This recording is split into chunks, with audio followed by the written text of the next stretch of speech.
I'm going to stick to the questions and try to at least answer some of the questions that you have raised, Robin. I think already now we have a situation where we are, trying to figure out whether we are talking about a theory of social change in general or a theory of emancipatory social change, which seems to be what Sally has in mind, of course, and also what Michele has in mind. And I think we will end up with, during this workshop and also the next couple of months, understanding how a general theory of social change, as for example, Schatzki comes up with, a philosophical theory of, and even ontological theory of social change somehow informs or might inform the theory of emancipatory social change. So the first question was, what should a theory of social change explain, and why are you interested in such a theory? Why is it needed? And what should it explain? I stick with Eric Olin Wright and Marx here. In Envisioning Real Utopias, Wright has come up with a set of components for a theory of social transformation or revolution. First component being a theory of social, it should have provide us with a theory of social reproduction, and accordingly also an account of obstacles to social transformation, such as ideologies, such as certain institutional constraints. Secondly, as Olin Wright argues, such a theory should provide us with a theory of the gaps and contradictions of social reproduction. So the basic idea is societies reproduce themselves, they do it in a certain way, in a certain form, and this is more Marx than Wright, and they create not only gaps but also contradictions within social reproductions, contradictions that at some point might even turn out to be dysfunctional for the very social reproduction of the society itself. So thirdly, he wants us to come up with a theory of trajectories of unintended change, a very important thing, since change is not only and always intentional, but sometimes a result of non-intended consequences. And fourth, a theory of transformative strategies. I would think that those four components are pretty much what also Marx's theory of revolution, which is, of course, somehow unwritten, unfinished, unbalanced, contradictory. But what we can learn from his theory of revolution is a lot when he insists that social revolutions, I quote, have a passive as well as an active element, which means that Marx is interested in understanding how systemic crises on the one hand and then class consciousness and class struggle come together, so that you could say that some of those contradictions within the social reproduction of society have results for the kind of collective consciousness that comes together in class consciousness and eventually results in class struggle. So this means that, broadly spoken, both of those theories, this means that social change does not come out of nowhere, but it also does not just happen by itself. A theory of social change then should analyze and examine the preconditions for change, the passive element on the one hand, which includes to identify the obstacles to change, the stickiness of the social structures, but also the ruptures and contradictions in the existing order. On the other hand, it has to identify agents of social change and discuss strategies of change, which then refers to what Marx has called the active element. A social theory then should examine, or a social theory of emancipatory change then should examine long-term transformations and the heated moments of intensification as well. It should examine structural or systemic change as well as eventful change. And it should come up with an idea of how the structural crisis can turn into conflicts, which is somehow what we had in mind when we came up with this conference title, Change Within Change. I also think that a theory of social change should be able to distinguish moments of change along two axes. First, the intentional and non-intentional change, I already mentioned it, but also the difference between what one might call normal social change or transformations as they happen all the time, and radical social change in terms of paradigm change. So this is what you then might call revolution, but for me, it's not important whether it's a revolution, a radical reform, or whatever. But I think it's very important to distinguish those two axes and to come up with an account that can take it into account the way that intentional and non-intentional change somehow interact with each other. Which brings me to the second part of the question: why do we even need a social theory? And I'm going to answer this together with the last question about Iris Marion Young and the idea that maybe in order to promote social change, we shouldn't be all too much engaged in social theory of a certain kind. So why do we even need a social theory in order to bring about change? We don't actually need it in order to know what to do in some moments. I mean, for example, and we had this example earlier in the plenary, in the discussion, we don't need a theory and a very extensive theory in order to know what to do when refugees drown in the Mediterranean, but we might need one in order to find out how they got there and what to do about it. So why a social theory of change is needed is to identify the possibilities and the preconditions for emancipatory change, to identify the ruptures, the gaps, but also the systemic logic, as one might find out about once one even starts with one of those moments where it seems so clear what to do about and so clear what to, I mean, how to normatively evaluate what's going on. But even here, it is important to ask the question that is then somehow bound up with the idea that there are even that there are functions in play, that there is a systemic level on which social practices connect with each other in terms of one has the function to sustain the other. So the idea that we need a theory of social change or emancipatory social change has a lot to do with the fact that we need to identify and connect those different crises, the different contradictions, struggles, and social movements. And this, I think, is something that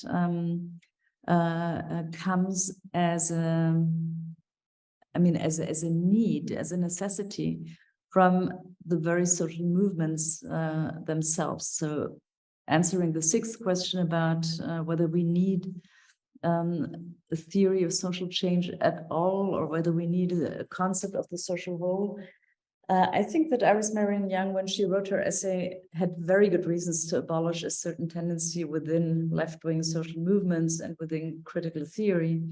But the situation has somehow changed. Nowadays, quite some social movements and protest movements that address those immediate practical challenges that Iris Young was talking about, they ask for a broader picture, the question of whether and how the different forms of domination and how the multiple crises hang together has come up with an increasing urgency. And I think this is what makes a social theory of emancipatory social change all the more important.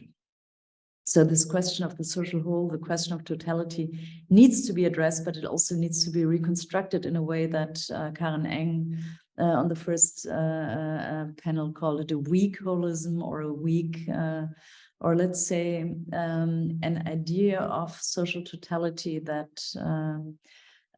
comes from connecting those different struggles and different problems to each other, and trying to figure out how they interfere with each other instead of coming up with an idea of totality from the very beginning. So the next questions that have to do with, I mean, our respective ideas of social structure, social practice, social change, is actually something that I think asked for the broader picture that also Sally and Ted Schatzki have brought up. And I would argue here, I mean, my big picture here is pretty much, pretty much the same, or at least it uses the practice theoretical understanding as well. I've learned a lot from Ted Schatzki, and of course a lot from Sally's way to introduce social practices and structures here. So just a very quick glance. My broader picture here is as well that the level on which the change occurs is forms of life as inert bundles of practices or ensembles of practices. And as Sally, I would guess, the term social practice here refers to practices concerning oneself, concerning others, and the material world. So practices are, somehow the basic module on which to interpret social formations, and then the change that social formations undergo, to give a dinner, to play hide and seek, and so on, is a practice, as well as to shop in a grocery. So they are, in my view, sequences of single actions or deeds that can be more or less complex, comprehensive, and that have a more or less repetitive or habitualized character.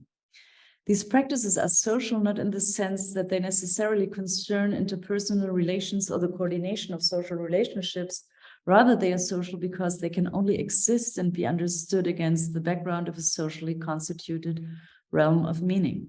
So they have a habitual moments. They are patterns in which we act, patterns that allow us to act, even if they are constituted by our actions. So it is possible to describe practices as a result of what we're doing, as well as its very preconditions. And that's very important for the question of how to change those bundles of practices. So an issue that is important here is, and this is something where I think practice theorists at some point disagree with each other. In my account, practices are regulated by norms. They're organized around an essential idea of what it means to fulfill this practice, that is, to act rightly according to the expectations that are involved in a certain practice. But I would also argue that they have an inherent telos, that they are directed at some aim that might be realized through engaging in them, which then leads to the idea that forms of life that I understand as an inert set, ensemble, or bundle of such practices are, as they are connected to what I call neighboring practices here. So the idea that there's always a nexus of practices that informs each other, and that also has an important role and gives meaning to the single practice here. So the idea here is somehow similar to the nexus idea. They work in those bundles. They are inert to a certain extent, since they maintain what one might call sedimentary elements, or have different states of aggregate, ranging from more fluid to inert ones. But in an upshot, what social practices are, and the forms of life as bundles of social practices, is that they are given as well as created, and they might also develop a certain dynamic of their own. Nevertheless, and this is why practice accounts are, practice accounts are somewhat different and somewhere in between what in social theory figures as system theory, or agent-oriented, action-oriented theory. They are something that human beings do, and therefore could do otherwise, but on the other hand, they have this kind of inertness, which also has a consequence for the kind of social change that is to be accepted here. Just in an upshot, it is a messy affair with a wide variety of components and a variety of interdependent dynamics involved. If different practices are interconnected the way it's described, then the changes they undergo can be explained in terms of shifts in a nexus of practices, or shifts which are caused by the dissolution of the relevant relations of fit between coexisting and otherwise coexisting practices and interpretation. So I think in order to understand social change, we need to understand this ensemble structure. We need to understand it in a way that at the same time gives us an idea of how those connections are of a, let's say, more intense and functional character. But on the other hand, it is important to see that those mismatches can also have a much looser way to interact with each other, so that the idea of a strict necessity that then adds up to a social role might be put into question. So what exact role do social movements and social conflicts play, which was the fifth question and the last one that I'm going to answer. I totally agree with Michele, Moody-Adams, and also, of course, with Sally. I think we all come from the idea that social movements are the most important catalysts for social change, and this goes far beyond the role of agenda setting that sometimes is described to them. It is a transformative role. Social movements are those who transform social crisis into social conflicts, is the formula that I would suggest here. And it's important to see that if they transform social crisis into social conflicts, what I mean here is something that I hinted at in the beginning already, the passive and the active element. Social crises who are the result of let's say, an ongoing transformation, even a systemic transformation of some sorts, social crisis and contradictions, gaps that open up, and that they need to be translated into social conflicts. And I would say that social movements are the ones who play the most prominent role in articulating those social crises and therefore turning them into social conflicts. I also very much like the line that Michele Moody-Adams cites. There is, we make our way by walking. So the idea that the road is made by walking. So the idea that social movements, while they articulate what they are about, while they articulate their concerns about the world, are somehow creating the path on which to go. This is, I think, a deeply pragmatist approach to what it means to progressively transform a social structure without having the final telos of this already in mind. So having said this, I'm also interested in somehow adjusting the role that social movements can play. So I'm not only all for it in a practical sense, but also I think they play a really important role. But I think that a tentative theory of social change should be careful not to end up in a voluntaristic, or I mean, what could be coined like voluntaristic or idealistic idea of how those changes come about. So let me stop with three theses. The first is social transformations do not arise out of nothing. They are motivated by problems and crises such that existing practices and institutions no longer function or confront a problem they cannot solve. Social and moral change becomes possible where there is a mismatch or even a contradiction between different social practices and institutions. Thus, where the relation of fit between them is no longer exact, it becomes necessary when the erosion of social institutions and practices calls for the formation of new institutions. If social change is triggered by crises and upheavals, it is a response to the need to adapt to social situations that have become dysfunctional, hence to problems in the pragmatist sense or even contradictions in the Hegelian sense. The question of how social change occurs then does not take the form, why is it changing at all? Rather, social formations present themselves as intrinsically dynamic formations, which are driven beyond themselves by problems of all kinds in a crisis-prone dynamic. Emancipatory change, then, is a dynamic within an already dynamic situation. As an effect of challenge and response, the new social practice is a transformation within a constellation that springs from the manifestations or erosions of the old order. The question of how innovative progress or change can be and whether it can be conceived only in the deepening or extension of existing ideas and positions, is thereby diffused in a certain sense. Problem-solving transformations, as they now can be understood, are at once continuous and discontinuous with previous practice. Their solution neither really already belongs to our moral household, nor do they arise in an entirely innovative way out of nothing. As for the role of social movements, then, a multi-level picture comes into view. The possibility of change is bound up with shifts and with disjointed relations of fit. But then it is both correct and a simplification to say that social change rests on social struggles or social movements alone. Neither the existence nor the success of social movements rests exclusively on the will and resoluteness of the actors involved. This will depend rather on social and material enabling conditions that must be fulfilled if social actors are to be able to make practical interventions.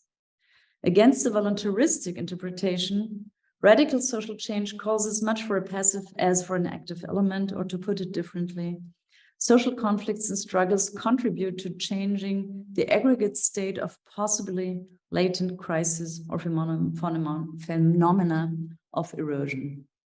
So this leads us back to the first question, and one of the questions that we will certainly debate. What is it that a theory of social change can bring about, and how can it inform us in order to transform this aggregate state? Thank you so much.